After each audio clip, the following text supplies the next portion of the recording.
علامہ حلی کے والد انہیں لے کر گئے ہیں قرآن پڑھانے کے لیے. 2 سال کے تھے علامہ حلی. تاریخ شیعت کا کم عمر ترین مجتہد ہے یہ. 9 سال کی عمر میں مجتہد بن گئے تھے. اب 9 سال کی عمر میں جہاں بچہ ہمارے یہاں بھی توضیح المسائل پڑھنا شروع کرتا ہے, وہ بھی پتہ نہیں کتنے مسئلے سمجھ میں آتے ہیں, کتنے نہیں آتے, کتنے. ٹھیک ہے, جب بچہ شروع کرتا ہے تو مشکل تو ہوتی ہے. وہ 9 سال کی عمر میں مجتہد تھے. تو 2 سال کے تھے تو ان کے والد لے کر جاتے ہیں قرآن پڑھانے کے لیے. قاعدہ الف بے پہ. جب استاد نے کہا بیٹا کہو الف, علامہ حلی نے کہا الف لام میم ذالک الکتاب لا ریب فیہ ھدی للمتقین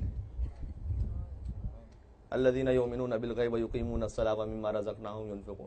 استاد حیران, باپ سے کہا کہ یہ آپ نے عجیب ہمارے ساتھ مذاق کیا ہے, بچے کو پورا قرآن آتا ہے, آپ اسے قاعدہ پڑھانے کے لیے لائے.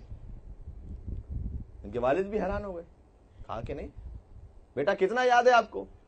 کہا سورہ الحمد سے لے کر والناس تک پورا قرآن یاد ہے. 2 سال کا بچہ پورا قرآن یاد ہے. تو آپ نے تو کہیں یاد نہیں کیا, ہم نے تو کوئی آپ کو اسکول میں نہیں بھیجا. لیکن ان چیزوں کے لیے اسکول بھیجنے کی ضرورت نہیں ہوتی, گھر کی تربیت سب سے اہم ہوتی ہے. کہا ہم نے تو آپ کو کہیں نہیں بھیجا. کہا نہیں, جب سے میں نے ہوش سنبھالا ہے میں نے اپنی ماں کو دیکھا ہے, وہ مجھے کھانا کھلاتی ہے, دودھ پلاتی ہے, مجھے سلاتی ہے, مجھے اٹھاتی ہے, قرآن پڑھتی رہتی ہے, قرآن پڑھتی رہتی ہے, قرآن پڑھتی رہتی ہے. میری ماں نے میرے سامنے اتنا قرآن پڑھا ہے کہ الحمد سے لے کر والناس تک پورا قرآن یاد ہو گیا. صلوات بر محمد و آل محمد.